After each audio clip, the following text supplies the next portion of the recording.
Audio.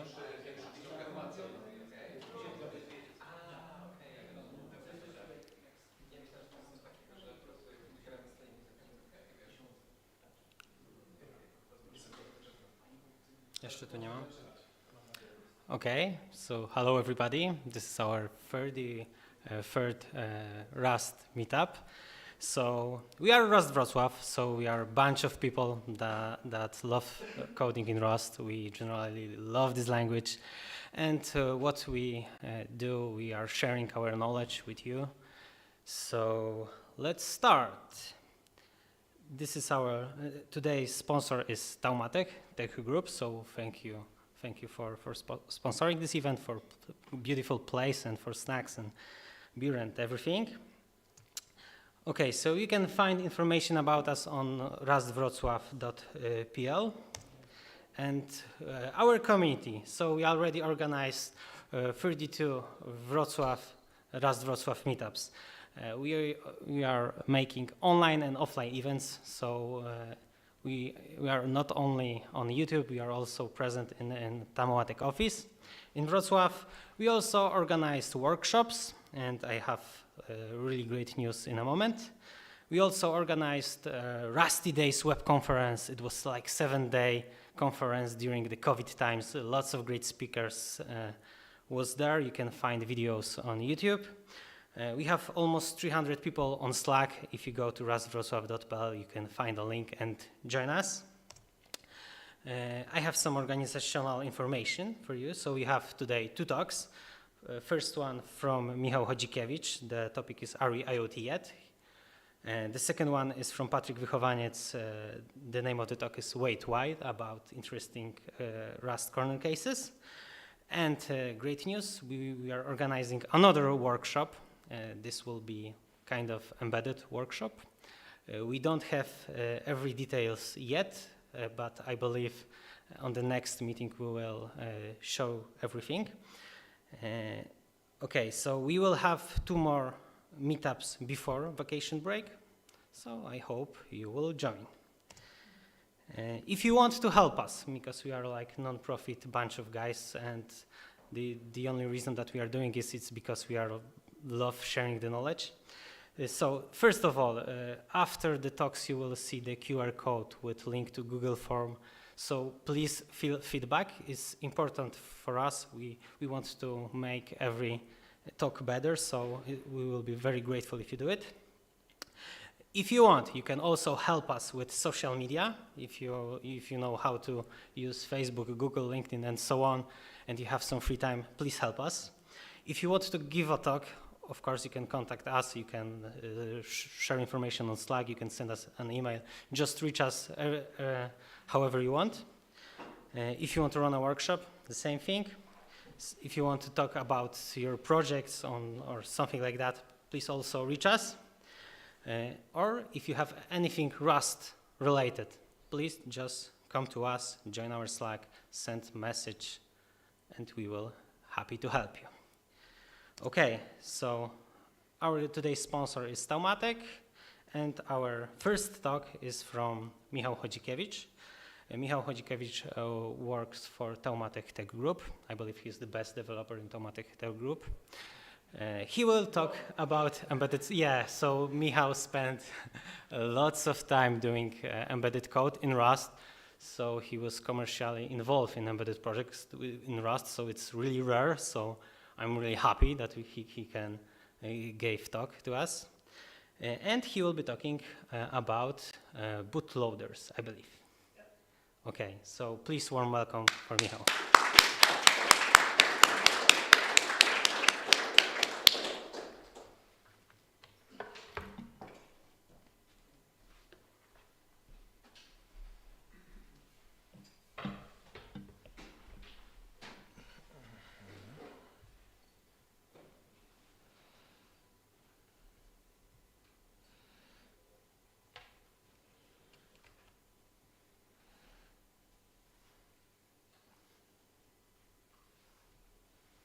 Does it work on the stream? That's great. Okay, hello. So, question I have asked some time ago is that, is Rust already good language to start an IoT project with a small microcontroller when you want to do something serious and not just to fool around with some, let's say, maker quality stuff. So can you, for example, deploy something in the field and make it happen so that when you need to upgrade the firmware, you can do this in the field instead of telling your client to go to your shop and do it yourself on his device. Maybe not the best strategy. So we need some way to deploy new versions of firmware on the devices. And I had a strong feeling that there might be some gaps to fill, and sure they are. Okay, so about me. My name is Michał Wodzikiewicz, as Wojtek already said, and I am embedded developer. I'm Taumatek's Rust propagandist, Rust Wrocław co-organizer, proud father of a toddler. I have Mastodon, as you can see over there on Kakiderm, and you can see my user handle for GitLab and GitHub, but yeah, my involvement is mostly on GitLab. Yeah, okay, so we want to update firmware in the field without breaking a device, because it would be a terrible thing to deploy a new firmware and, let's say, destroy the customer's device, let's say. So we need a fail-safe bootloader, but today it will be just a POC. So let's say it will be a pathfinder on how to do this. Yeah. So the approach we will take today is called AB boot, or let's say multi-partition memory layout of the device, however you want to call this. So I have STM32F7 Discovery board on hand, and I decided to try this on this board. So first thing we need to look at to write a bootloader and applications is to check out how the memory layout looks like. And it turned out to be awful for this application, but it doesn't matter because it's just a POC. So in many devices, especially ones with wireless connectivity, the flash layout is quite different, or in a way that you have smaller sectors, or you have, let's say, page arrays, so you can erase smaller chunks of memory. But in case of our microcontroller, we have sector 0, which have 32 kilobytes, sector 1, which have 32 kilobytes, and yeah, 4 sectors of 32 kilobytes, one of 128, and 3 sectors of 256. So that's not optimal because, yeah, I guess a nice bootloader, I would not expect it to be larger than, let's say, 2 kilobytes. So if I only can erase entire sector, so I need to erase 32 kilobytes, then to make my application, I need to put the bootloader in sector 0. Actually, because this is a POC and I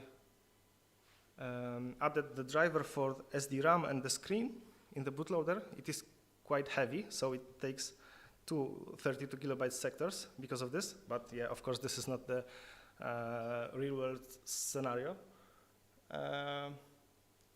Yeah, you would strip down the bootloader as much as possible if you would do this for real. But yeah, for our use case, we have 2 first sectors for a bootloader, and then we have the partition table in the sector 2, where we, because this is a naive implementation, and we just use this sector to keep the the state of the partition table in here. It is not a good strategy for, let's say, production-ready device, because this has a potential to wear down the flash because it has limited number of arrays and write cycles. So yeah, to make something, let's say, production ready, it would be good to, let's say, apply more advanced strategies than just erasing a sector and writing a new state there. And also, there are 2 slots for the applications, each 256 kilobytes, application slot A and application slot B. There is also this additional memory that could be used. For example, 32 bytes should be enough to hold the state of the partition table, but yeah, it was easier for me to just use one of the, let's say, general purpose sectors. Yeah, okay, so the thing is that if we want to have A and B application slots, it would be nice to have position independent code.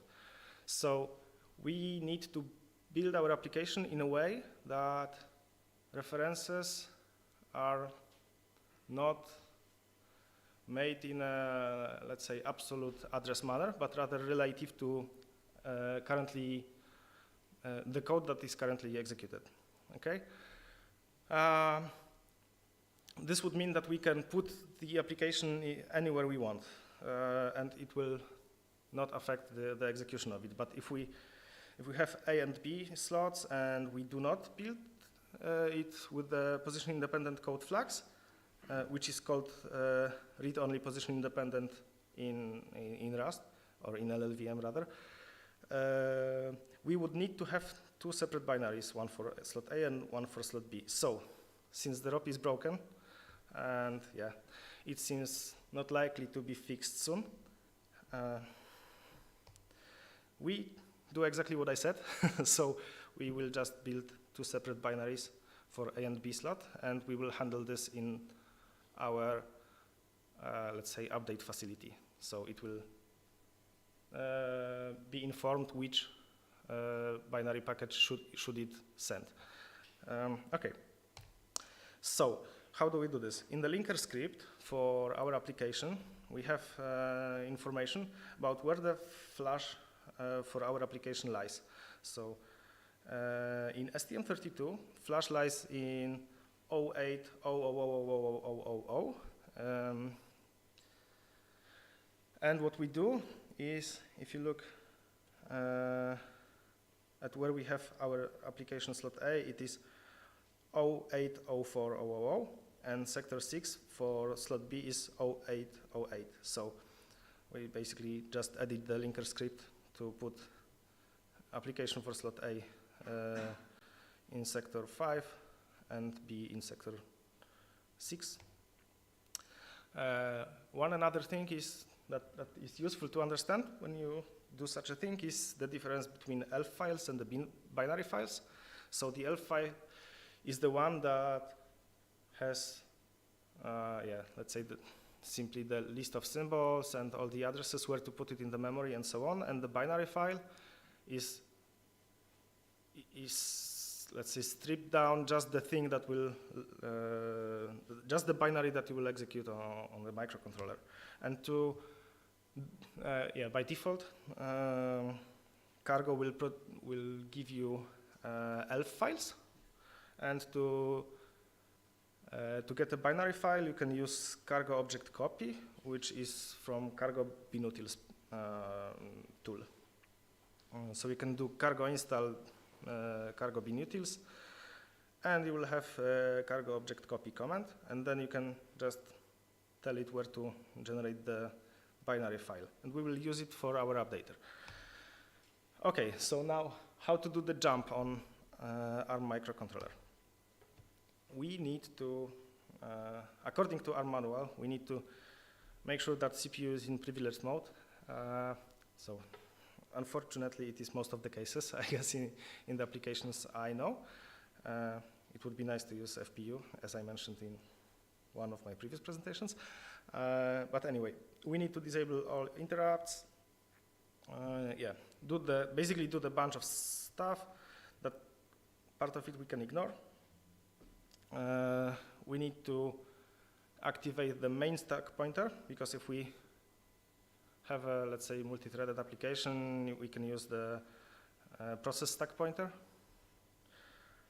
So we need to make sure that we are on our main stack.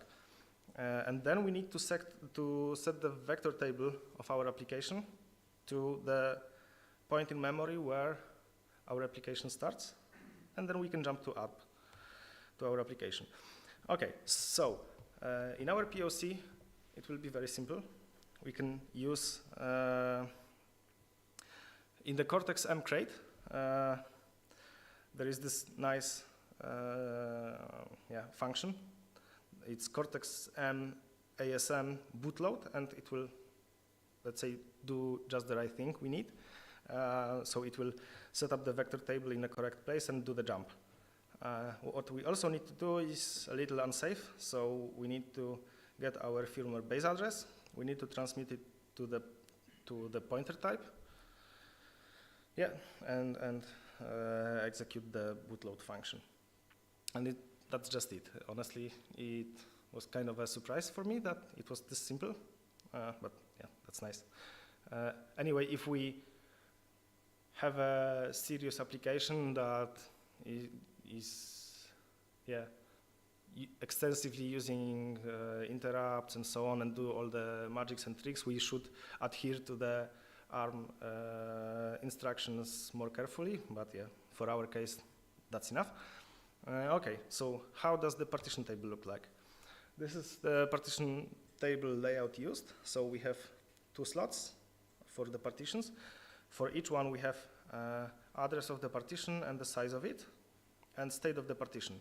So we have 3 states: partition state good, partition state bad, and partition state new. I guess, oh my God, my battery is running low. So I have 10%, but if you could, there is a charger somewhere. So if we could organize a power outlet that would reach my laptop, would be great. Okay, anyway, now that I think of it, I feel like partition state new is unnecessary and is redundant because, but never mind. Let's say it's a leftover. What we also have is this active variable. So it says whether the active partition is partition 0 or partition 1. And we also have a flag if we want to try a new firmware package. So if we want to try a new firmware package, this means that we filled out the unused partition with a new firmware, and we want to try if it will boot correctly. So we will, bootloader will once decide to jump into an active partition. Okay, so I have a little, let's say, activity chart. So how does it work? When we reset the microcontroller, we go to the bootloader. Bootloader loads the partition table from flash. It checks if we have this try new flag set. If we don't, it will just boot the active partition and go to the partition, to the application, right? But if not, if it will mark inactive partition as bad, it will set the try new flag as false and boot inactive partition.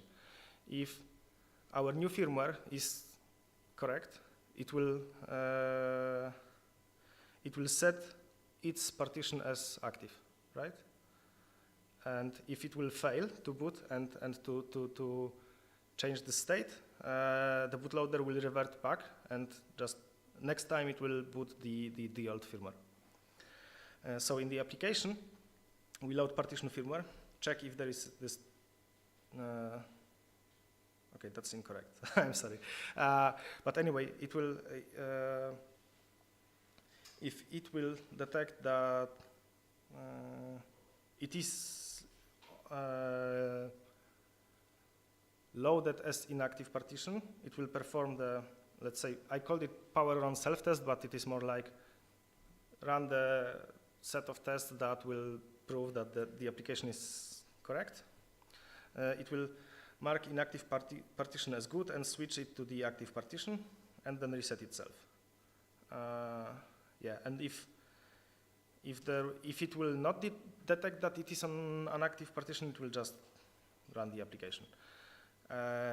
Okay, so that's this. We need to somehow flash the initial image, because we need to write to the flash the bootloader, we need to write the partition table, and we need to write a first application to one of the slots. So, okay, so let me show this to you, how it looks like. I wrote a simple flasher application. This is using a great library that is called ProbeRS, and it allows you to interact with on-chip debuggers. And yeah, what we basically do here is we attach to the debugger, we erase the entire flash, we download the bootloader. This is the bootloader elf. We write the partition table that we create here. Yeah, so this is like the flashing the struct directly to the flash, and then we download the application. So just a note here that these are the elf files, so we don't need to provide it any address because it is already inside the file. So the bootloader sits at the beginning of the flash, and the application sits on 5th sector, right? And we have this partition table that will tell the bootloader that it should jump to 5th sector, so 08, 04, 0000. Yeah, so we mark the first partition as a good and the second partition as bad, and set first partition as active, and we do not want to try new firmware because we assume that if we are flashing it in-house, it is a correct firmware. Okay, so that's basically what the flasher does. Now we have the updater, let's say. So the updater application, I think I have a sequence here. Okay, so our host, whatever it is, in our case we use just a serial port and UART on the board, but in like more probable scenario in field it would be, I don't know, Ethernet, Wi-Fi, or Bluetooth Low Energy, whatever kind of connectivity you have in your device. Yeah, so this is like a very simple process. We send a start command to our application. Our application that lies on the microcontroller arrays the necessary sectors, so basically the unused slot for application. It will send which kind of slot is ready to be flashed, and the host application will decide which binary to send for A slot or a B slot. And then in a loop we send 256 bytes of application plus CRC. Our application verifies the CRC, flashes this chunk of data to our memory, and the application requests next chunk, and it happens in the loop until all of the chunks are sent. Then we send a finish command, and our application will modify the partition in a way that was described in a previous diagram, and it will reset microcontroller. Yeah, demo time. Okay, so let me quickly show you the bootloader. So this is kind of a messy thing because I finished debugging it today. So before I will publish this, I guess I will do a quick round of refactor. But yeah, I will publish this soon. Okay, so what do we have here? We have our main function where we initialize all the peripherals. Here. So we have the init function that I will not cover because it doesn't matter. It just initializes the display and our flash memory. It clears the display, loads the partition table, and do the, let's say, the decision tree described in the diagram. Yeah, and basically boots from either inactive partition or active partition. So the boot from is the function I showed you already, but yeah, you can see it here. It just sets the vector table and jumps to it. It also do some prints, so we can, during the demo, we can see what is going to happen on the LCD screen. Yeah, so this is our bootloader. We have our application, and our application is mostly similar, except it sets the display to a different color. in slot A, it is a blue, because bootloader has a black background to make the differentiation. The application in slot A has a blue background, and in slot B, it has a green background, so that we know which one is loaded. Yeah, we load the partition table, and we wait for the commands from our, let's say, uploader application. And yeah, this is like a very simple protocol. So the command for starting the firmware update process is just sending an S letter over serial port. And our application replies with inactive partition, right? So it tells which one it wants to receive. And then there is this receive command, which is that loop I showed you. So yeah, it receives the 256 bytes and the CRC. It verifies the CRC.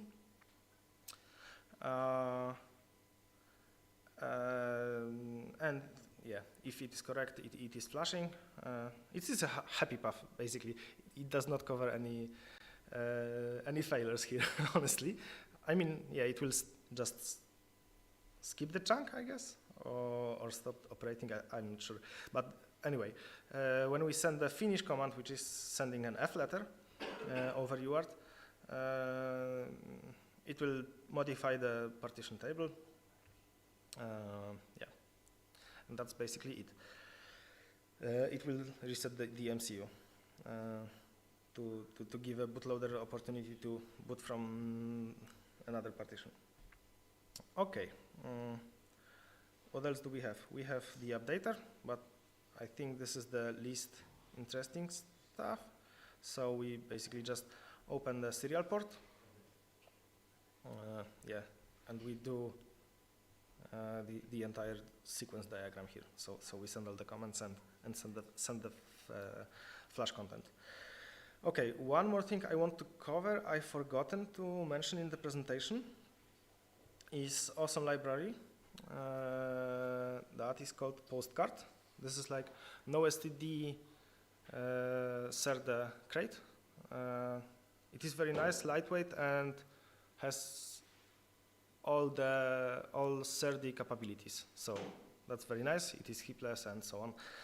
I mean, it can serialize to a heapful vector, let's say, but it also gives you some functions to serialize into mutable slices or heapless vectors. Yeah, so I can just briefly show you the partition table crate. Yeah, we have all the definitions for the partition table. It is common for our flasher, bootloader, and application. So yeah, it implements some display trait and also serializes and deserializes using mentioned Postcard. So huge shout out to creator of Postcard, because this is exactly what is needed in this kind of systems. Yeah, that's basically this, and to, okay, do we have, yeah, okay. Let's run the Flasher application. So this is, as I said, writing the bootloader right now. Oh no, it's raising a flashed bootloader, flashed the partition table, and flashed the application. Okay, so let me now maybe reset the device and show you the webcam with it. Okay, we have some focus problems, of course, we do. Okay, so this is our bootloader. It's set. Okay, one more time. It says it is booting from partition 0. Okay, so the focus will not do us any favor here. But anyway, it booted the application, and our application is printing our partition table. So it says that active partition is 0. We do not want to try a new firmware. Yeah, and the state of both partitions. So partition 0 is in a good state because this is the one we booted, and partition 1 is in a bad state. So now let's run the updater, and the updater will, yeah, it's sending the chunks, and now it will try to boot from 1, done booting, active partition 0, making current partition as active. Now it is booting from partition 1. I know this happens quite quickly, so maybe you can rewatch the stream and do it in a slow motion or something. But anyway, the process that happened is that it changed it flashed the new firmware to partition 1. It set the flag to try the new firmware, reset it, gone to bootloader. Bootloader said, I will try to boot from partition 1 without setting it as active. It booted from partition 1, set the active part, it succeeded, so it booted from the partition, I mean, it set partition 1 as active and rebooted, and bootloader set as a permanent state that the active partition is a partition 1. Okay, so this is what happened. Let's do this one more time. And let's rewatch what happened. It will try to boot from partition 0. It will try to boot from partition 0. It set marking current partition as active because it succeeded, and now it is once again on partition 0, right? So now what will happen if we interrupt this process? So we have 2 seconds to interrupt this process before it will set the partition as active. So there is a green one, we reset, failed attempt to switch to partition 1, and we are back in partition 0. Do you want to watch it one more time? Maybe. We are in the partition 0. It will try to boot from partition 1. It is booting from partition 0. I am resetting, so it have not set this one as active, and it reverted back to partition 0. So that's basically the fail-safe feature. It is obviously yeah, POC quality, and now I think I can tell you why. Okay, so one thing to fix for sure is to shrink the bootloader as much as possible. As I said, I am targeting 2 kilobytes because some of the microcontrollers have such small flash pages. Yeah, it would be nice to abstract what can be abstracted, and what I mean by this is to set some traits that will be universal between various microcontrollers, because they might have some optimizations for this kind of operation that may vary from microcontroller to microcontroller, but some parts of this are universal, so it would be nice to polish this out and have nice abstractions that could be reused. It would be nice to implement it for a bunch of different microcontrollers and use set features. It is crucial, I guess, to tame the flash wearing, so we don't erase the partition table each time we do any operation on it, but rather to append to the, let's say, partition table file system or whatever. I mean, maybe not file system, but the journal or something like this. Because we can erase entire sector, but then we can only, for example, write 32 bytes, and next time we will write next 32 bytes, and so on. So then we can search for the last record and so on, and by this we will avoid erasing the flash each time. Yeah, okay. What would be also nice is to move all partition table modifications out of the application, because we do not trust the application and we do not want it to modify our partition table, because we could have a bug in our application. It will damage partition table and break the device, so that's exactly what we want to avoid. So it would be nice to delegate, maybe jump to the functions from bootloader instead of having this embedded in the application. Yeah, what we also want to do is to enable some kind of flash protection, so only bootloader can modify the partition table, the bootloader and the active application, and the application could only erase and write new packet to inactive partition. Yeah, and we need to perform all the uninitialization steps from the ARM documentation, because we don't know if our application will enable some features that needs to be uninitialized before we start to tinker with a vector table or whatever. Yeah, so that's the current state of the job. As I said, it's rather a pathfinder, but I really wanted to do this because what I can see is that everybody is interested in Rust for bare metal targets from, yeah, let's say maker's perspective, I would say. So they do not bother about this kind of things, but to kickstart use of Rust in this kind of application, we need to have these kind of facilities and, yeah, materials available. And this is very limited as of now. Yeah. I think that's all. Thank you very much.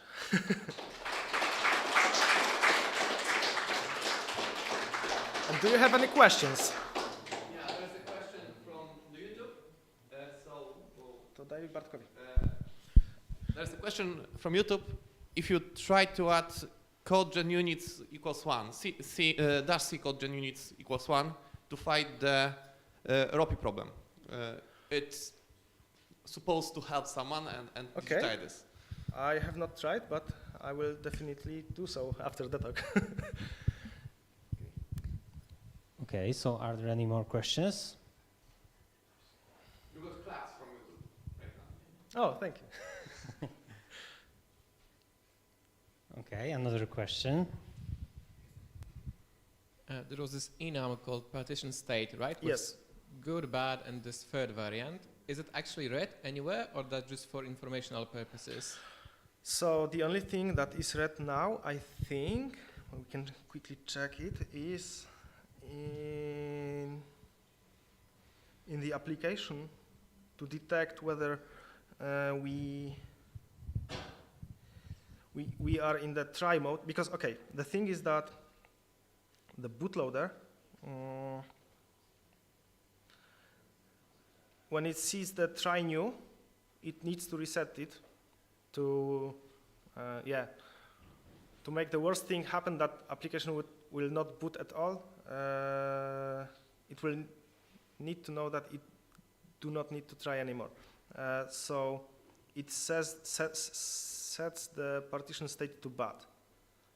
And, oh, by the way, yeah, okay, it also checks if this is a new partition. But as I said, I think this is redundant, and it is just a leftover from few approaches I took. So yeah, maybe it will not exist in the code I will publish.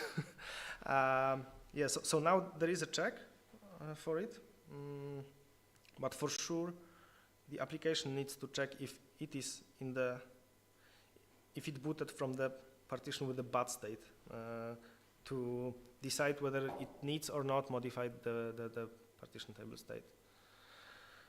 Yeah, this is like let's say, initial schema, not very optimal. So, any more questions?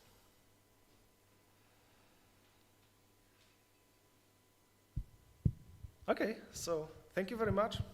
Okay, And- big thanks to Michał. And thank you. Okay, so we will be back after a short break, so we will turn the streams off, but just for a while.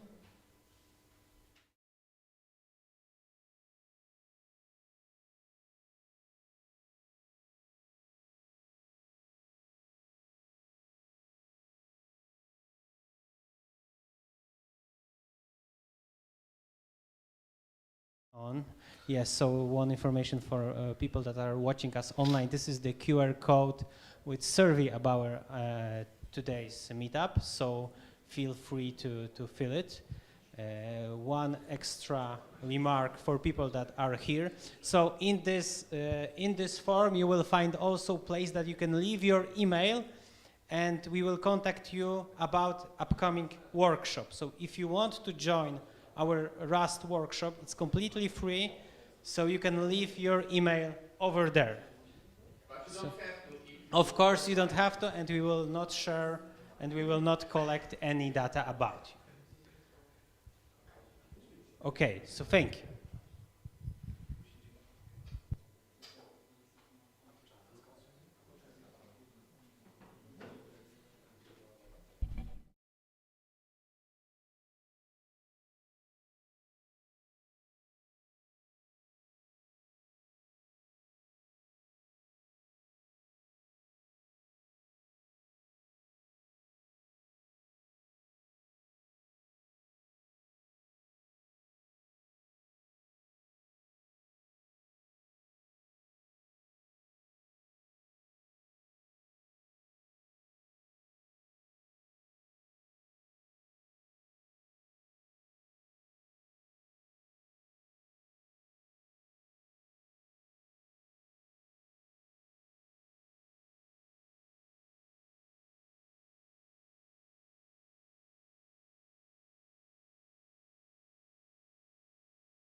Okay, hello everyone after short break.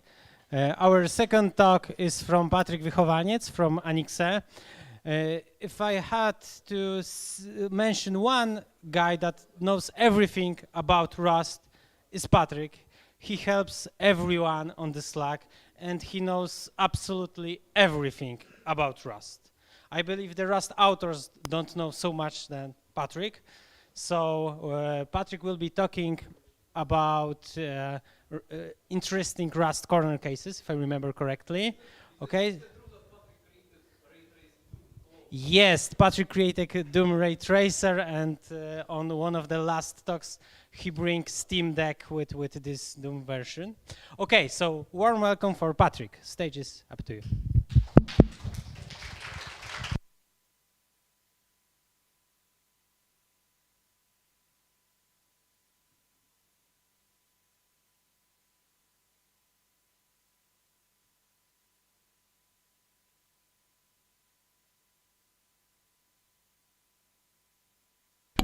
One, two, three. Okay, so to start over, I was saying Rust has been paying my bills for 3 years now, and over this time, when writing code and when reviewing it, I found some corner cases that were difficult, and had I known about them, they would save me a lot of time. And for today's presentation, I've chosen 5 of those. So they go from the easiest one to the most difficult one, but even the most difficult is something you will probably, if you write enough Rust, you will find it. So my hopes are that, the time I wasted researching those or, stumbling upon those will be spared when you now know. Okay, so. Sorry, can you repeat? Should we hold on to our questions? No. After each point, I will give you some time to, think about questions for given problematic point, and then we'll move on. So if you have anything, please raise it just directly when we'll be talking about the topic. The first question, Patrick, what do you think about replacing bullet points with checkboxes? Replacing bullet points with checkboxes. Yeah, here. So maybe like that. We can do that. So I guess to be fancy, probably like this. Yeah, and we can even. Amazing. Okay, let's move on.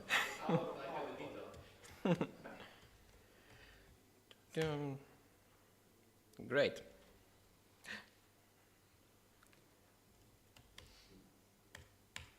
Okay, so the first thing is that, let's say we're writing some library crate, for other people to use, which for simplicity will be just separate mode in here. So this will be some crate.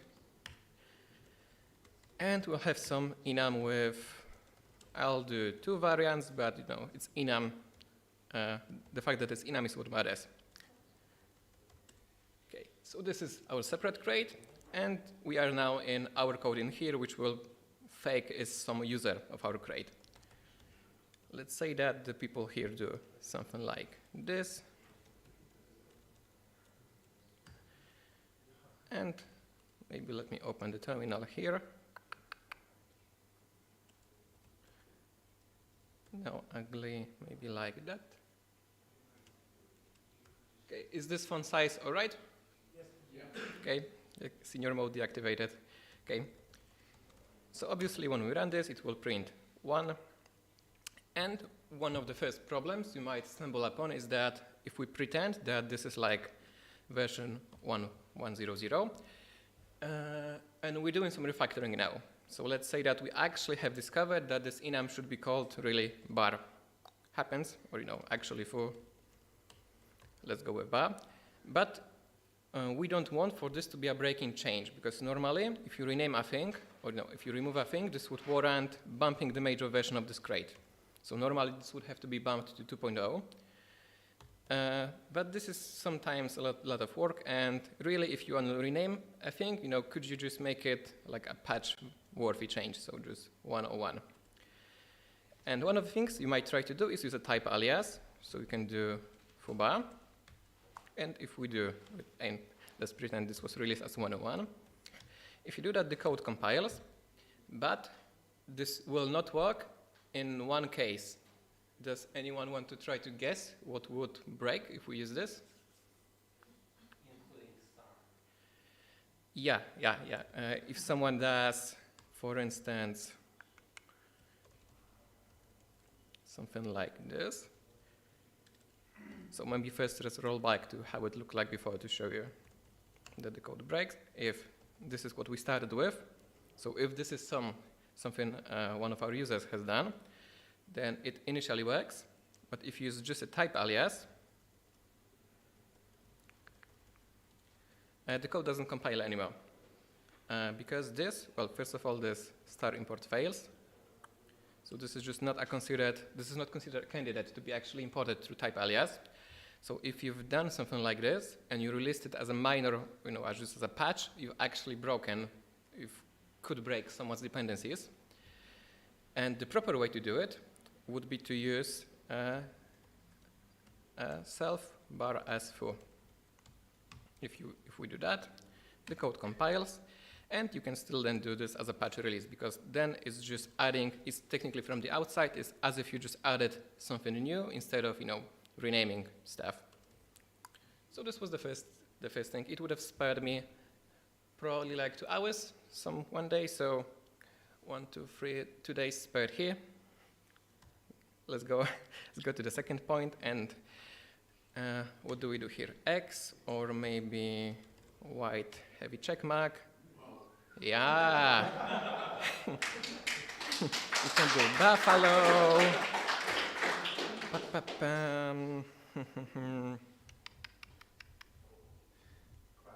Eggplant. No, there's no eggplant. Okay, let's go with check marks. Okay, so now we go to second point, and this is more of an optimization kind of a thingy. So, maybe before I move, do you have any questions for this part before I erase it? Yeah, sure. Yeah? I don't know, should I have a microphone?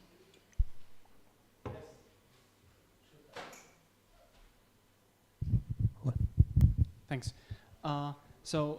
My question is, would changing the visibility level of our enum from public to, for example, public crate, and exposing the alias as the only public, let's say, member of our crate, would fix this issue in any way?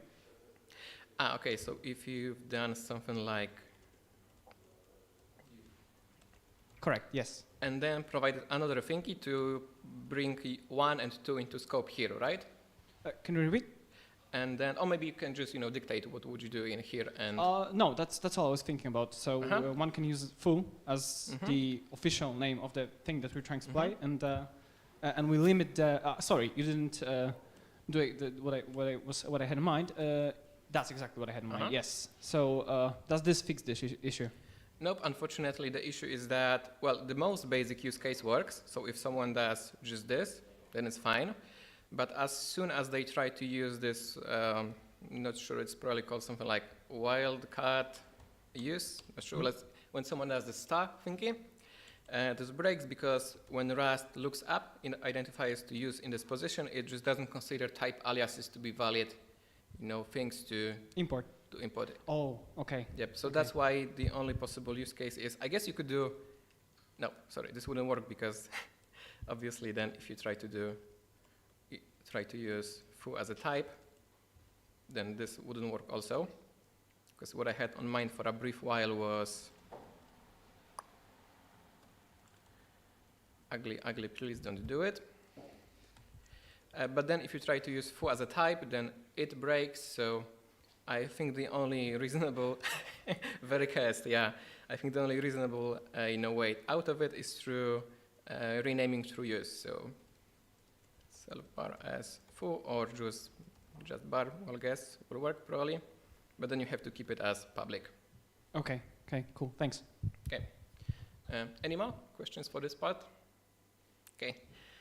So we go to the more complex example. So this was filter map versus flat map. So as a short introduction, let's generate maybe something like this. Iterators have a few methods you can call on them, obviously.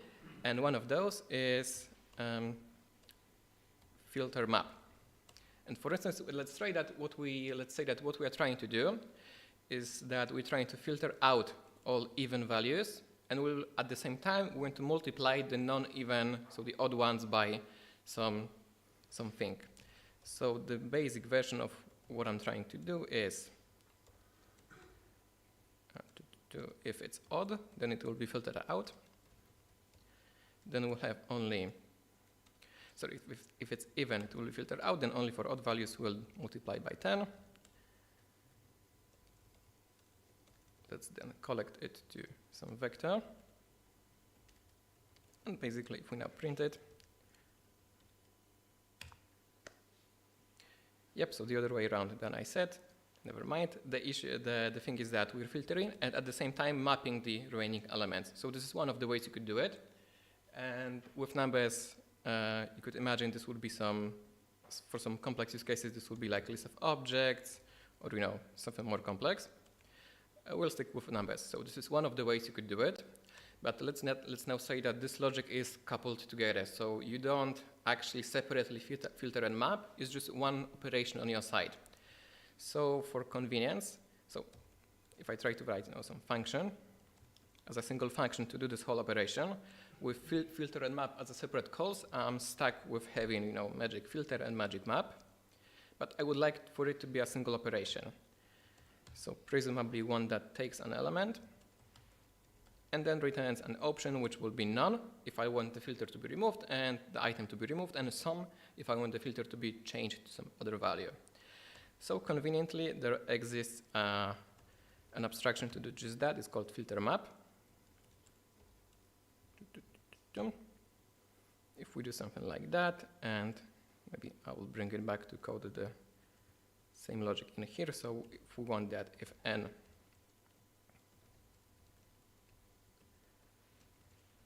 and otherwise we remove it out. So this is the same thing, but this is neatly encapsulated in this single function. And this should return the same set of values. So this is the second way you could do it. And there exists also a third way, which might be, depending where you read in Rust from or who's teaching you, this might be a more popular option, is to call flat map. This is the third variant that will do the same thing, a bit differently. And between all of those, there exist different performance characteristics. So first of all, what's flat map, if you haven't stumbled upon it yet? Let's look at filter map first. So filter map takes a function. This function takes the item, which in our case is this I32, and returns an option. So this is exactly the signature of the function we've had before, so the magic thingy.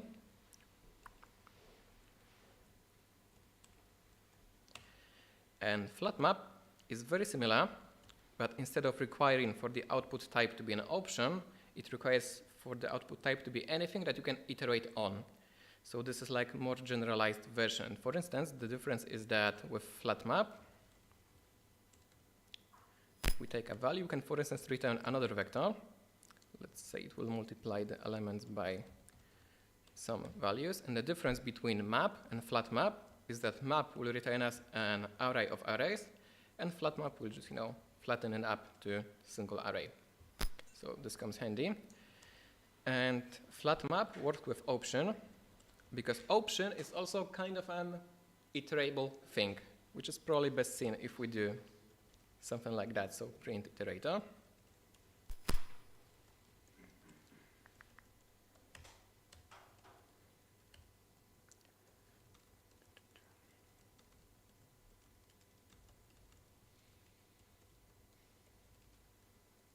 Right, so we just have, whoops, too many lines. Function that takes an iterator. This can be a vector, chain of iterators, anything. And this can as well be an option.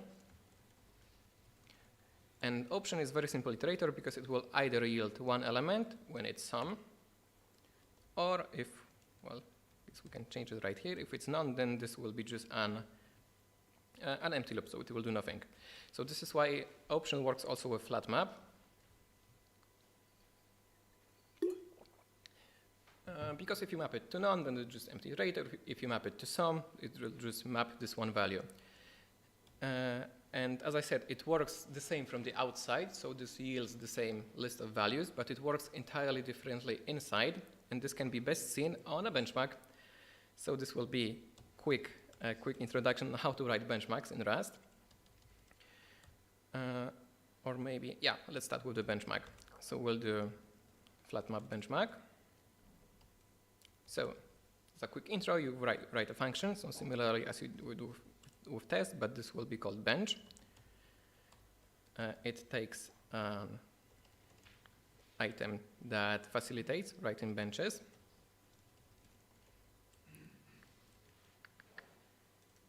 Yep, and I guess this is the magic incantation. And we'll do a very simple thing, but we'll do the same thing, but on a bigger set. So instead of writing 10 elements, which is not enough for a proper benchmark, we'll just do 1 up to 1 million. I removed the magic function, so You are missing a 0 if you want a million. that's true. Yep.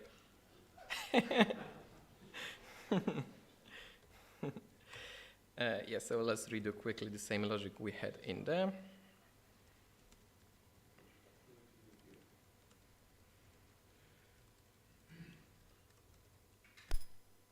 Right, no, probably it was the other way around. Never mind, the logic doesn't matter, the fact that we call flat map matters. So we do this, we collect the vector in this case. Will it work? Okay, let's switch to this view. So this is the first benchmark. The second benchmark we'll call filter map. And I could also do filter and map separately, but it will have similar characteristics to flat map. So I'll spare that one because this is the most interesting comparison. Now to run benchmarks, we'll just write cargo bench. It automatically compiles in the release mode, so there is no cargo bench release. So what we comparing in here are the actual times of how this would look like in, let's say production application. And we can see that we have code that yields the same values. I mean, we don't see the values, but we tested before that they are the same.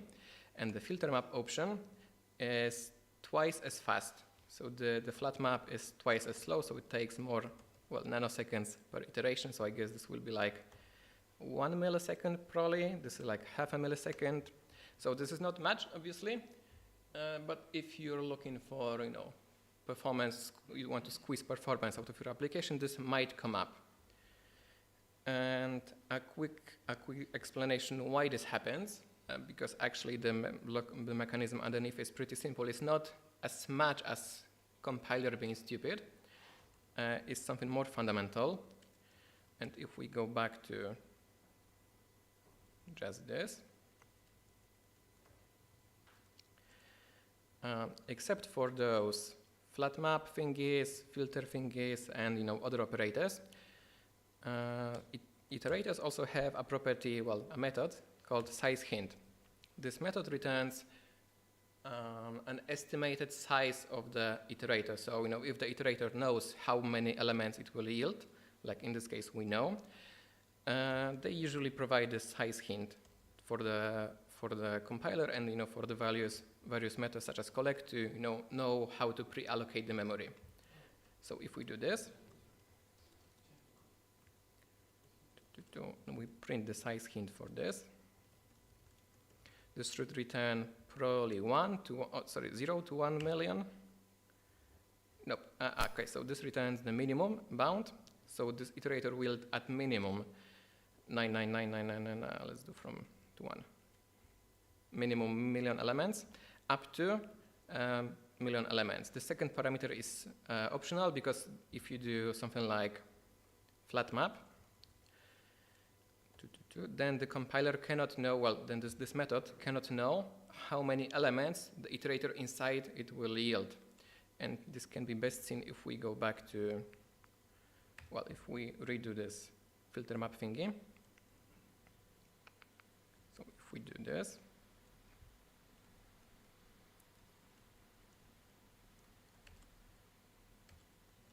like this, you will see that now the size hint is preserved.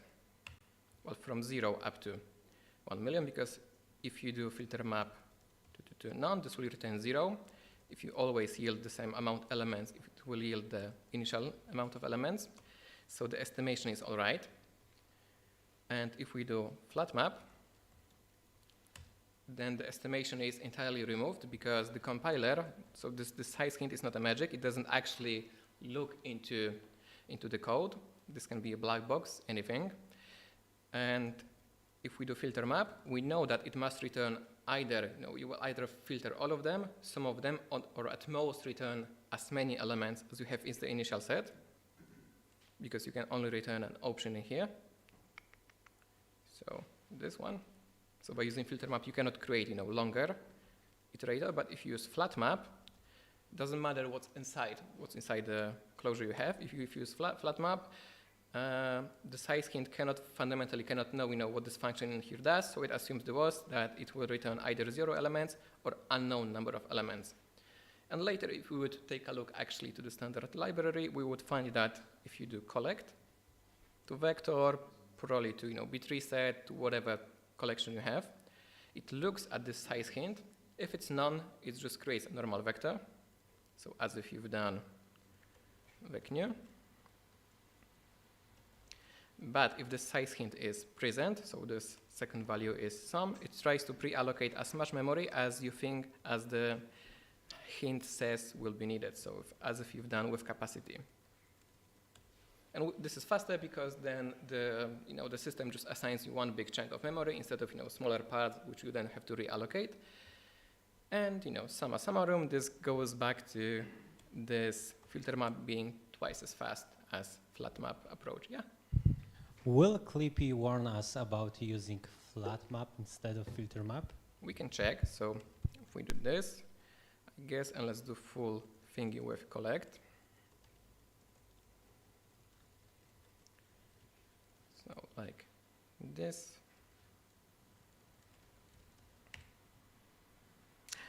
Nope, because it warns only about unused item.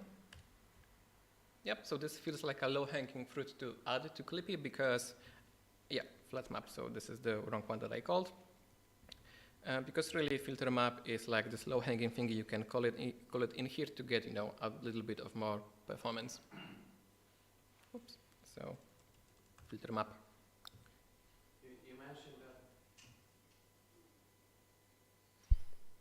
You mentioned that calling filter and then map should have similar result, but how much similar is it? I'm really curious because I often separate them, and yes, so right now I'm wondering if it's a performance issue. Yeah, so I think filter and map was somewhere in between in here. Let me try to, no, let's just do it like this. Okay, so we'll do filter.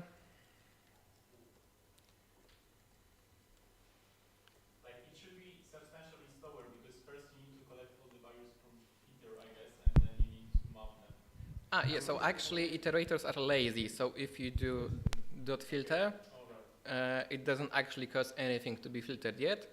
Only when you do collect, it kind of does all of the operations at once. And in this case, it's way clearer because, no options are involved, and I find this more nice to read.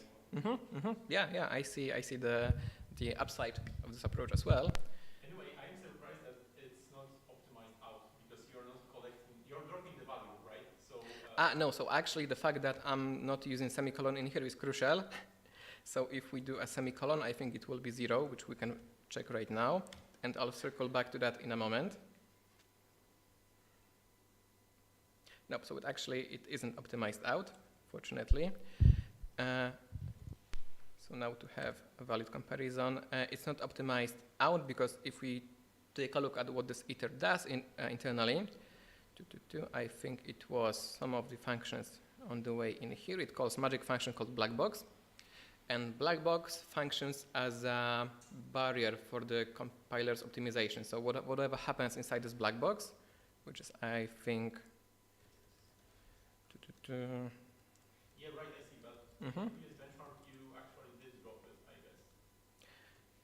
guess. Yep, so in this case I actually did drop it, but I think because this entire closure is called inside this black box, the compiler thinks is, whatever happens in there and doesn't try to optimize it more. But yeah, my rough guess would be that this will return 0, 0. And only if you actually return it, it will be, black boxed. So this is something new. And to go back to the comparison, we can see that filter and map is tiny bit slower. We can run it second time to, to be sure. Yeah, but it's not at least as twice as slow. Change order maybe. Filter and map. Yeah. No, it's like You can rename it. Okay. I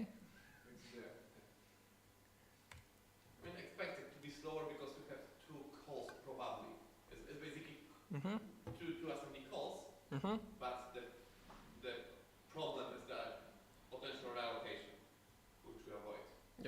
So it's a bit slower. In my eyes, those are basically the same approaches. So, as always, you should measure first and then benchmark and optimize. So you should always choose whatever suits your eye best, or whatever the surrounding code already does to be consistent. But if you're trying to find some low-hanging fruits for optimization, this might be something to look out for. Any questions for this part before we move on?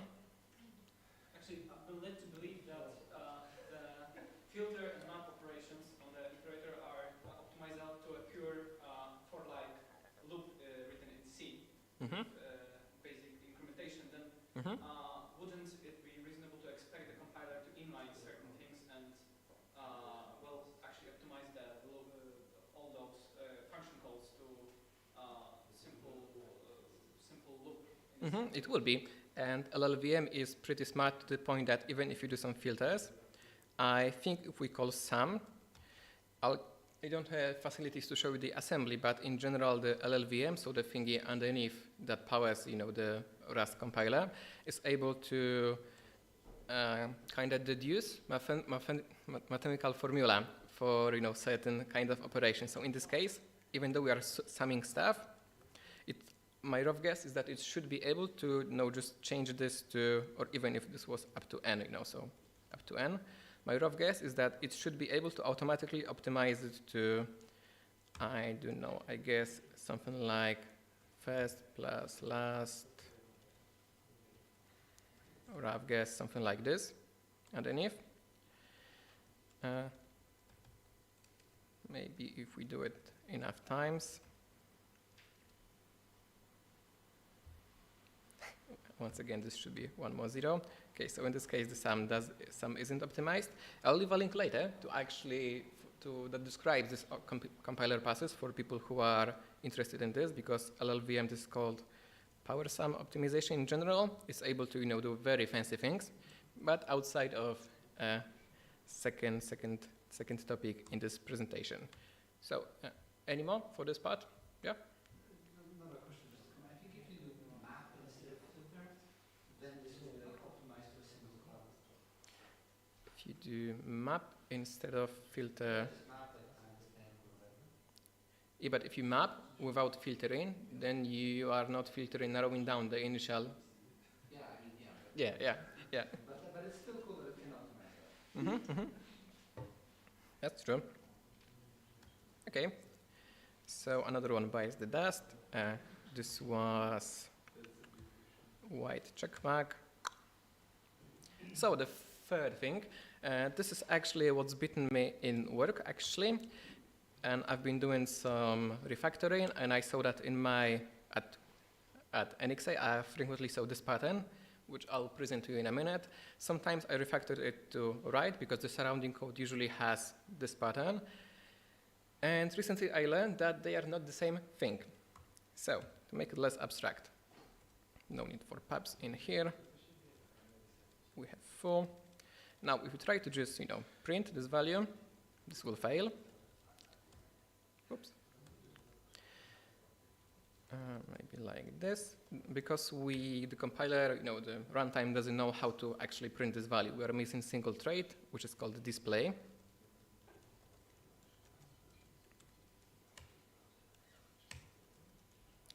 This can be from std. Okay, so FMT display tells you how this type should be displayed in cases like println or format or those two, I guess, or format args, I guess, but you know, how this type should be displayed. And the most basic thing we can do in here is just do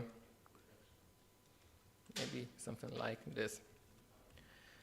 So this will print obviously full. And by the way, you don't use print in here, because what the user might do later is do, you know, some formatting and write it to some string, which in this case shouldn't actually, you know, print stuff to screen. So hence a different macro in here. So we are in here. Right. Okay, so this prints full. And this is the most basic invocation of this trait. So you can just do, you know, this fancy mustaches. And there are some arguments you can pass through these mustaches. The most basic one is probably one you've already seen if you've written some Rust. If you do, I always forget if it's colon, semicolon. If you do this double i's thingy and then question mark, it will be called debug implementation. And the debug implementation can be augmented with hash. So this is called alternate. If you alternate it, this particular implementation will just print elements in, you know, separate lines, which comes handy if you have like nested objects in here and stuff. And this is not magic. This hash thingy can be also used in this regular display implementation. So if we do something like this, we can handle the fact, you know, if the hash is selected by matching on alternate. So I guess we can do something like this, and we call this full alternated and full normal, and maybe to keep them in the same order, let's do it like this. Okay, so far so good. And let's say that we have second struct. So let me just copy paste it, maybe separate it. No, not enough space. Okay, this will be bar. We'll do the same thing. So we'll just do same implementation but with bar. And I guess question to you would be, what happens, what would be written if I now do this? So, and question mark. So in this case, because we're issuing the writer with alternate, will this alternate get propagated to bar, or will it print bar normal? Who wants to take a guess? Yeah? To be normal. Oh, to be normal, yeah, that's true. It will be normal. And this is the pattern when you write this place. This is the pattern you usually see. So you have write, writeln, or you know, some fancy things, but boils down to this. And at my work, I sometimes have saw it written like this. And you know, on the first spot of this, I just was like, and rewrote it to this. And only, I think, a few weeks ago, I realized that there is a difference between those. And the difference is that when you directly call this method directly, it uses the exact same f as the one you have in here. So it doesn't, you know, disable this alternate when you pass it through. And to make it less abstract, what I was doing at my work is that we had some struct called query with some data inside. This was, let's say, query input.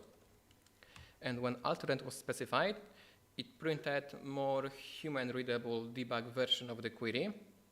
And in the assumption, this should also propagate. So the assumption was that this alternate would also propagate to, you know, things you write inside. So this query input also had separate handling for the alternate. And when written like this, so actually with query input, well, this was something like self-input actually. The alternate didn't propagate, and you know, if you do tests, you catch it. If you don't have tests and frequently displays, well, depending on your code, sometimes displays are not tested that much, you might not handle it. And you know, it shouldn't really break anything. It shouldn't really depend on this display implementation because it's for people, but it may boil your guess, or you might lose some time trying to figure out, you know, why it's not passed. So this would be the third thing, that if you want to alternate to get passed, you should just call the method directly, unless you know it shouldn't get passed, in which case you can just use write as it is right now. Questions? Have you ever inquired what does the right macro expand to? I think not, but I can ask Rust Analyzer to do it. Apparently this. All I know is that this formatter struct, you cannot construct it directly. I think the method is either hidden. Yep, so it's hidden. You shouldn't call it directly. There is some magic happening in there.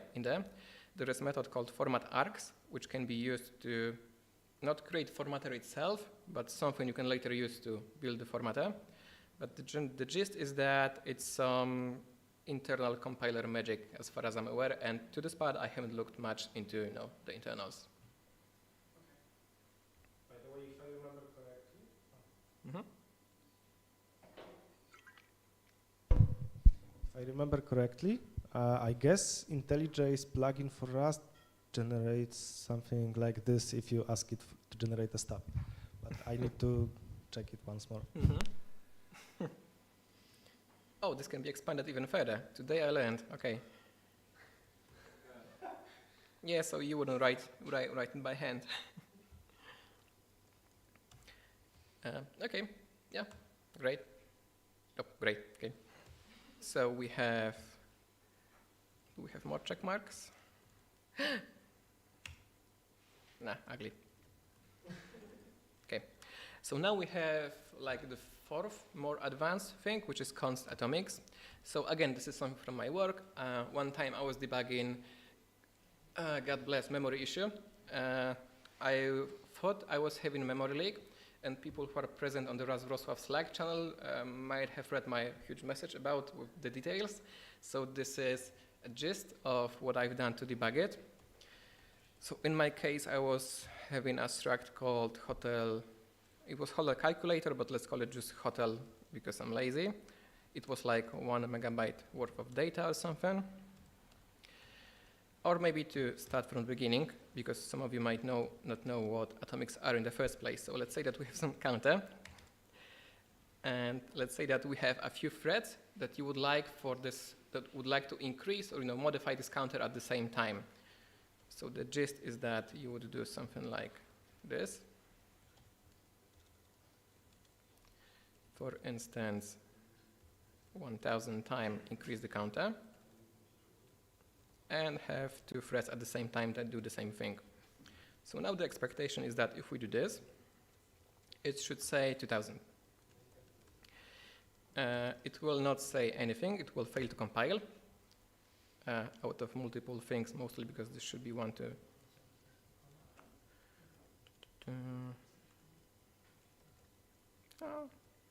Yep, so this should be 1 up to 1,000. So this is the first thing. But the more fundamental thing that doesn't really fit on the screen is that both of our threads try to borrow the same counter mutably, because obviously we need mutable version to modify it, at the same time, because we spawn them at the same time, they work at the same time. So this is III, please don't do this. And the compiler is angry, as you can see. So one of the approaches, arguably the most easiest you could do, is to just wrap it in mutex. So do something like this. You cannot use refcell across thread boundary. Hopefully not, yeah. Although in this case it might work because we are limited to scope. Yeah, I'm not sure. But usually you would use mutex. This would change to something like counter log +1.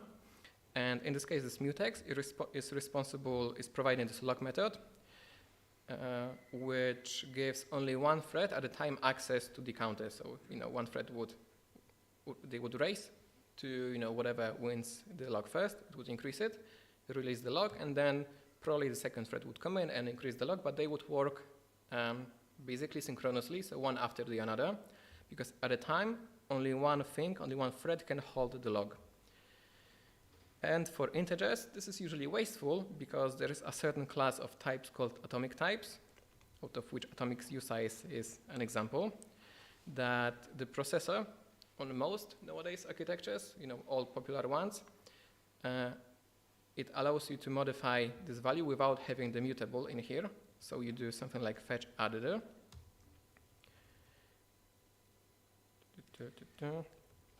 Okay, so this is a bit mouthful compared to just +1. So the difference is that this fetch add is a special operation on atomics, which can be used to, in this case, increase it. There's also fetch sub, some binary operations and stuff. And the second parameter, which we will not be delving into, is how this operation should, be synchronized with different atomic variables you have. But for this example, it doesn't matter. We're just, adding one. We can do the same in here. And now to load the counter, we have to use a bit more fancy counter load.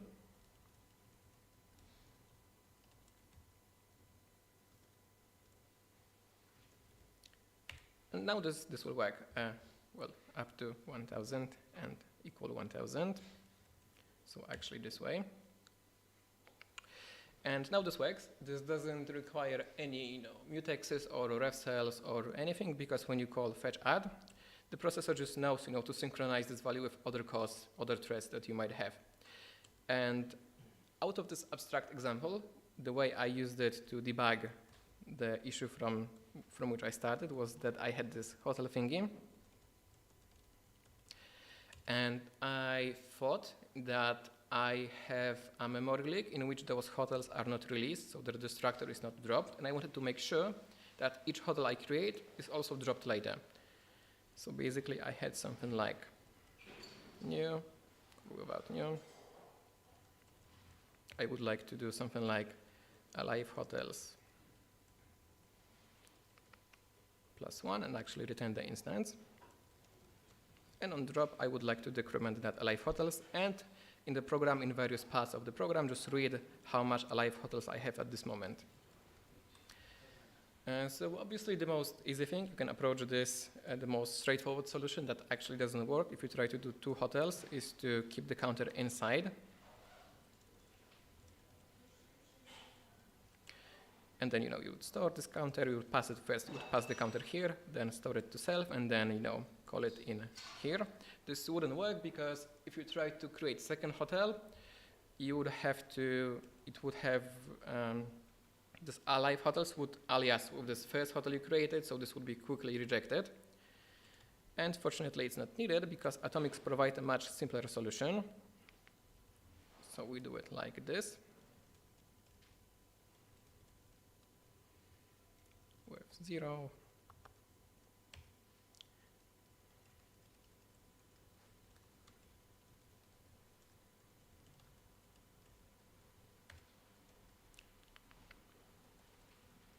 Fetch sub, and let's maybe write a quick test to make sure it actually works. It does not. So hotel new, 2, 3. Let's maybe drop some of the hotels in here to have the counter decremented. And let's say I'm interested at how many hotels are alive at this point in the program. And just for clarity, I will drop those values here to be 100% sure that they are alive at this point, that this is not the bug we're looking for. Although this is actually the same as if those drops were not present, so this is just for clarity. And this fails because actually there are 2 types called ordering in the standard library, and I imported the wrong one. Should be this one. Okay, so we have this code. I guess this should be with mustaches.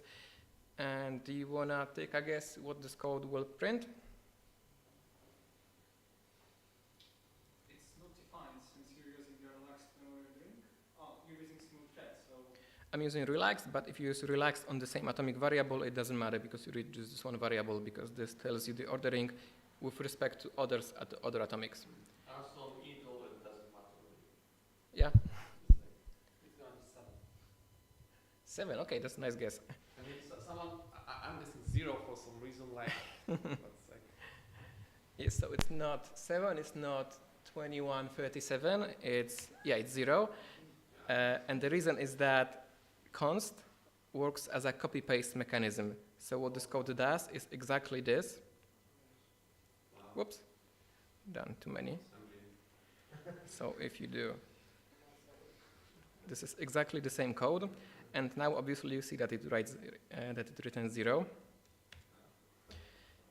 And To fix this code, you only have to do one word change in the code you see. Const to static. Yeah, you have to change const to static because static actually allocates, some piece of memory during the runtime, and this piece of memory will hold this atomic size, and this will be shared, throughout the program. So if we now do this, it will print 2 as expected. So const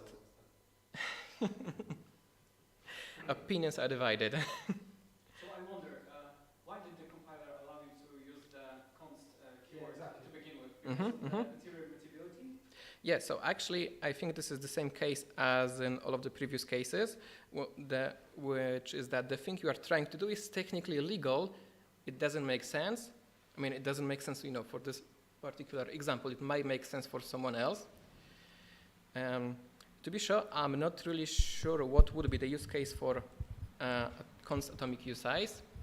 No, I'm pretty sure that the thing is that compiler doesn't try to understand what you're trying to do. It's Clippy which tries to understand what you're trying to do. So you may expect maybe Clippy warning, but basically the thing is that atomic size new function is const. So you can technically create the variable in constant time, using in a very limited scope or whatever, and it would work. And this is the reason why it passes compilation, because compiler doesn't try to understand what you do.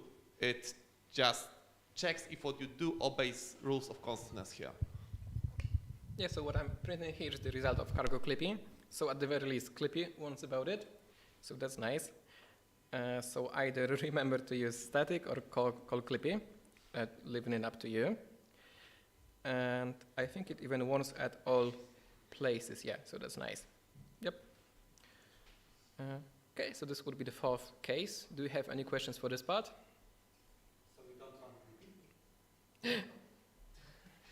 Shame, shame. So how much happiness were there when you realized that you never have hotels allocated, so you don't use memory and it still works? So you had to be happy, right? Yeah, because I can tell the rest of the story. So I was actually printing these values, and as it turned out, the hotels were getting dropped, and TLDR of what was happening is that I was using Mimalog, which is like a different allocator, memory allocator you can use. And I don't want to bring the whole discussion because it was like for 10 Electroda posts, but basically if you allocate on one thread and then this thread goes idle and then another thread just use this data allocated there and sometimes release it, this memory is not actually reclaimed back to the operating system. So it feels like, even though the types are dropped and stuff, it feels like your application just eats more memory. And actually crashes, as it was in my case, so do not recommend debugging memory problems. I'm crying a bit. Okay, any more questions? Okay, so this brings me to the final thing. This has come up in my work twice. It was similarly difficult. I mean, the second time was easy because this yields the same error message, but the first time took a moment. And this has actually come up twice on the Wrocław Slack channel, so let's see what was going on. And this is actually in the code. This is way simpler than the atomics thingy. So what we have is, let's say, some struct called map. And let's do something simple, so just string to string. Easy.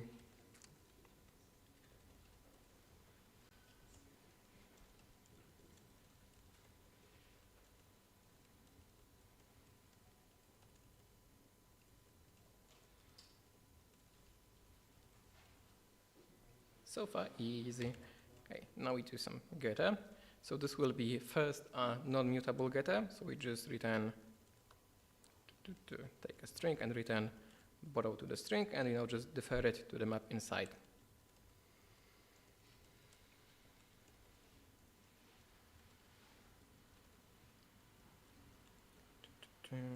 Like this, and this should be very simple.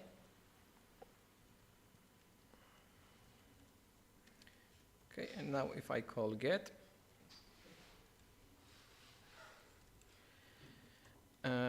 let me wrap lines. Well, obviously this should work, and obviously this, as it is written, will work.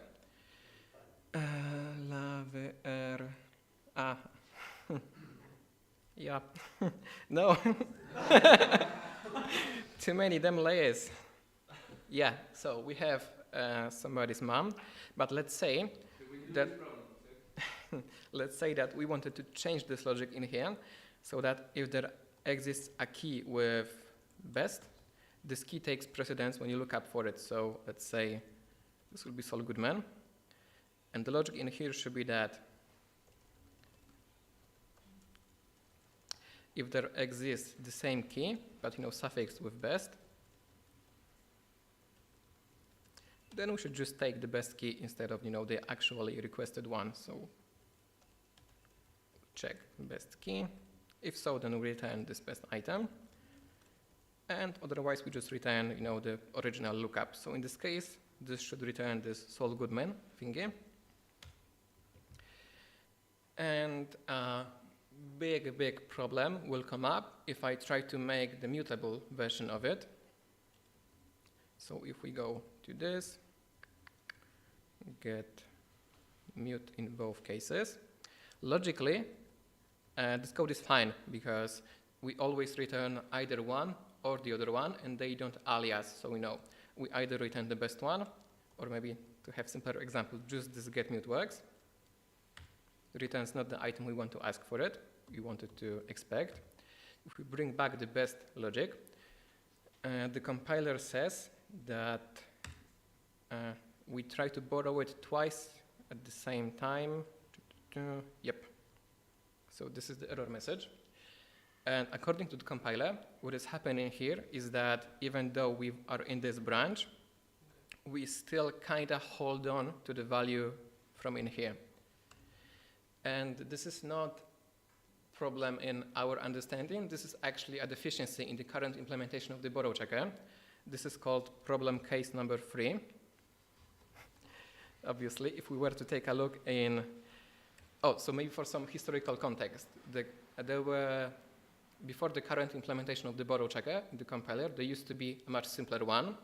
So now we are at like the borrow checker v2. And when they were implementing v2, they solved lots of the cases, lots of the problems the previous implementations had, but they weren't able to solve one case. In the doc, it's called problem case number 3, conditional control flow across functions. And there is some explanation in here, but the gist is that from the compiler's point of view, this value is still borrowed in here. It's just the way it's implemented, it's not able to reason differently about this code. If we try to compile the same code under the third version of the borrow checker, which is called Polonius, so if you do it like that, so Polonius is this name of this third generation borrow checker, is disabled by default because it's slow and it's not totally working yet, but for debug purposes we can call it.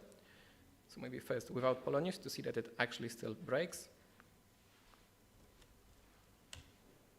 Now with Polonius, compiled, created a binary, and the binary works.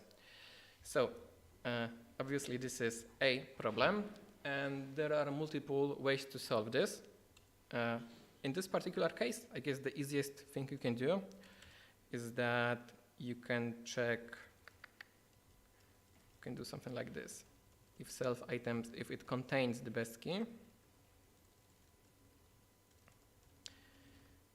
then we can return this best key because we know it will be returned.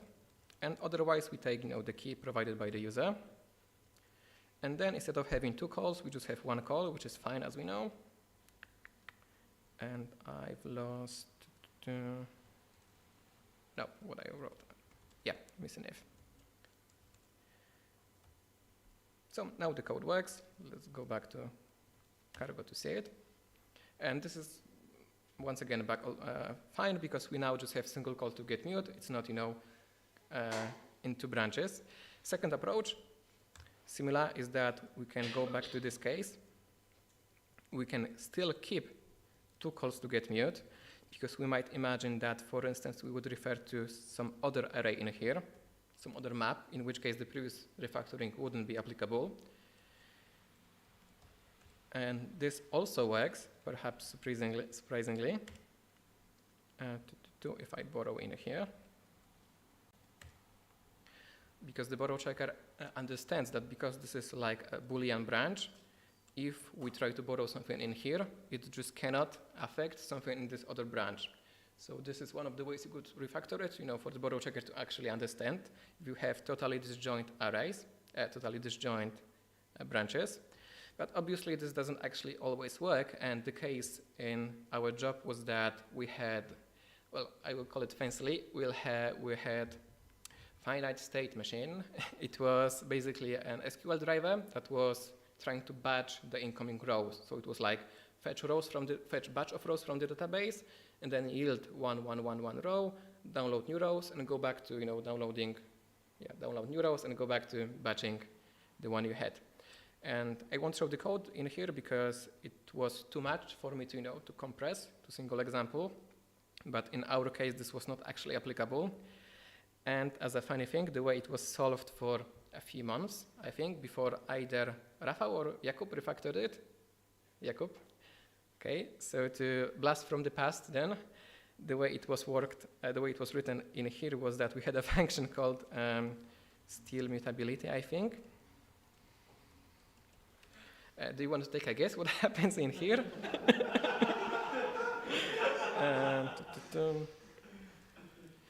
It's so broken that the way it's written, it doesn't work like this. You have to add allow, I think it's called, what was it called? Mutable transmutes.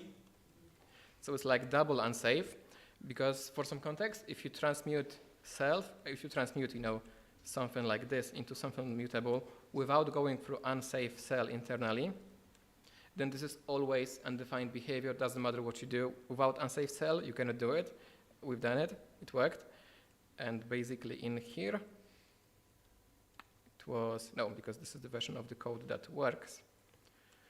So to bring it back,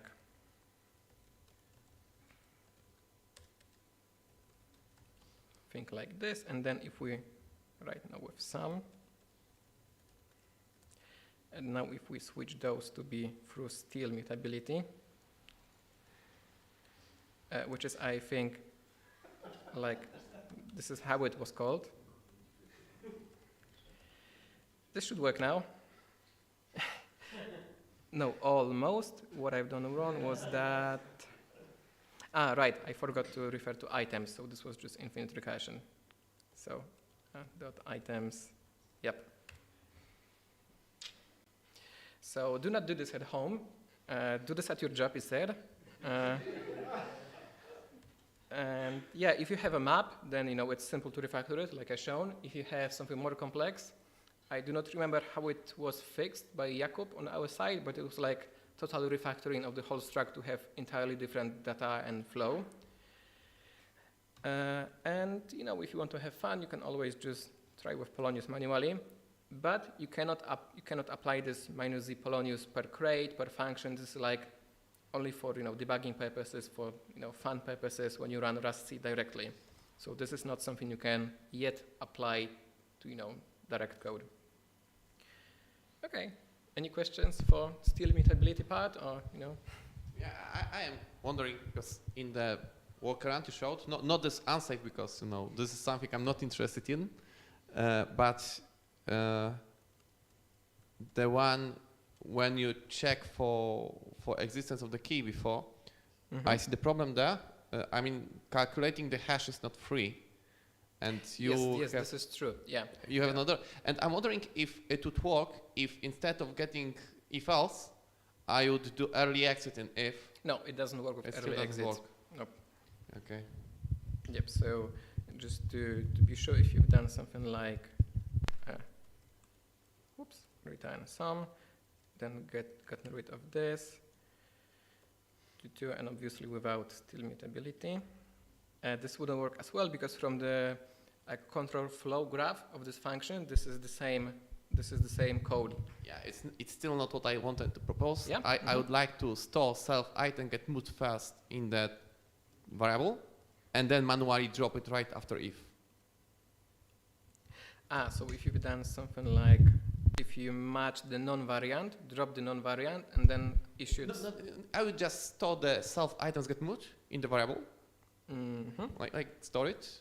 I mean, it may not work because I didn't try it. It's just wondering, and then items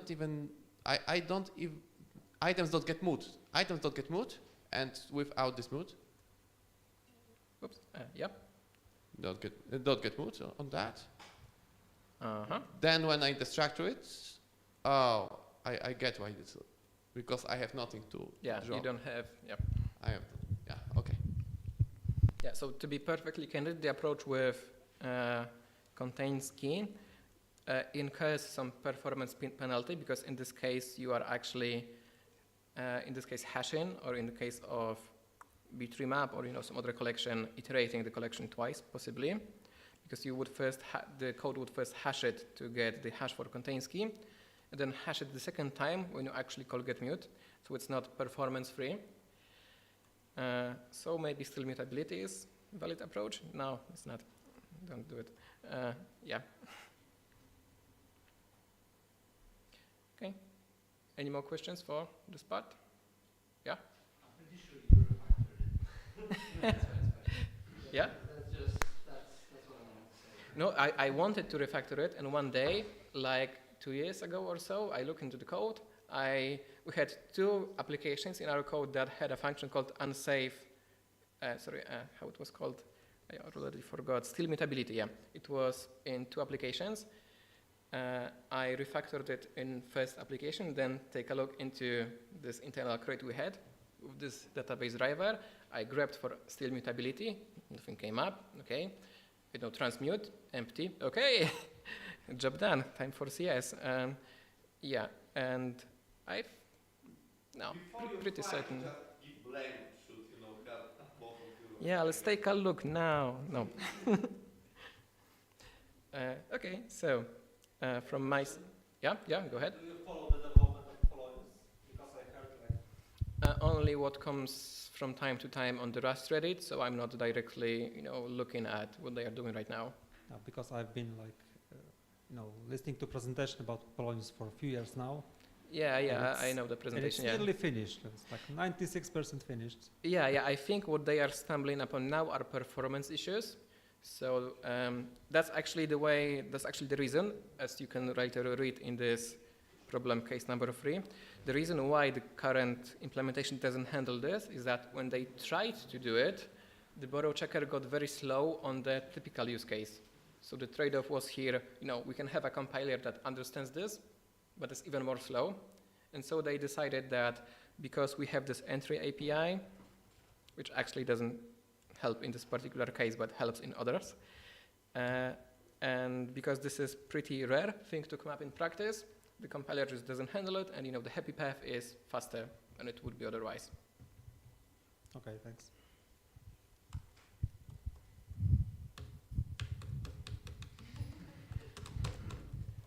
I wonder why is the last sign is Yeah, I'm listening. smaller than the rest? So why the emoji has different size that the font, you know what? Let me think. I don't know, really. I mean, I would blame Emacs for that. Okay, just no, it's okay. So we fix the bug. Yeah, because I think they are slightly different. Maybe if I make them bigger. No. It's just Emacs, really. And this one is pretty nice, isn't it? Yeah, and those stars, I love them.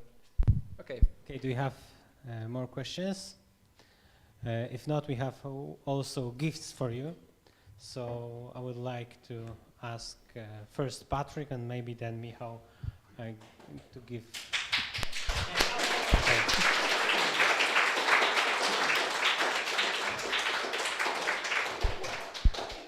Yeah, you can show the QR code And I with can show our the QR survey. code now. Thanks again, it was really great talk, and I will probably see it many times. So, can you give a reward to someone? You can choose from the audience, maybe someone with the most interesting question, or maybe you have some question to answer.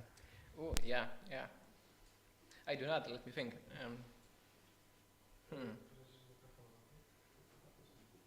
Let me think.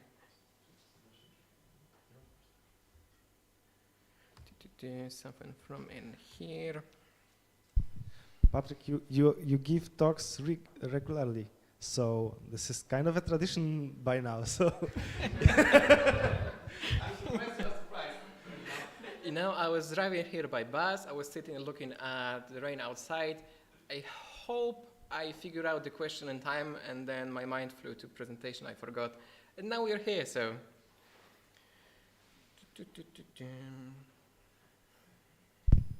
no worries. I spent your entire presentation to figure out my question.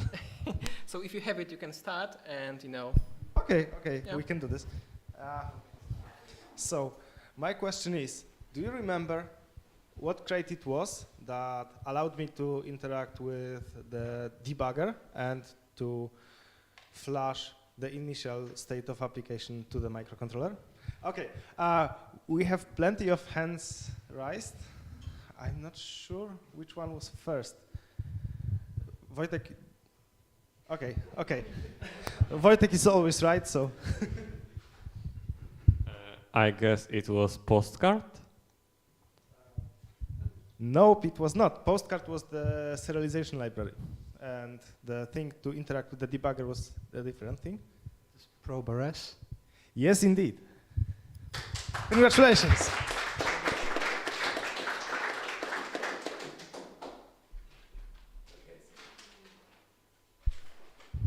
So have you figured out yours? Yes, I have. I have to take a look in here because I forgot, but I had the question in mind when I was looking here. Oh yeah, I got it now. So this iterator thingy has this method called size hint. What's the meaning of the two values it returns?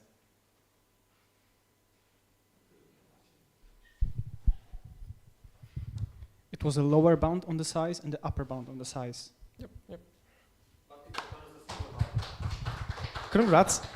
It's single value as a tuple, yeah, technically, yeah. Fair point. Is it good enough? A Or? high five. I mean, you have an achievement. Find a mistake in presentation. In my presentation, yeah. That's an achievement on its own, yeah. You should have 2 gifts.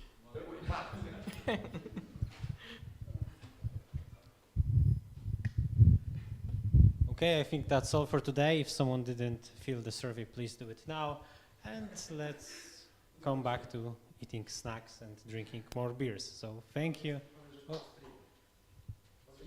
And we are ending the stream. So thank for all online viewers. You are great. All 8 guys. You are great. You are great.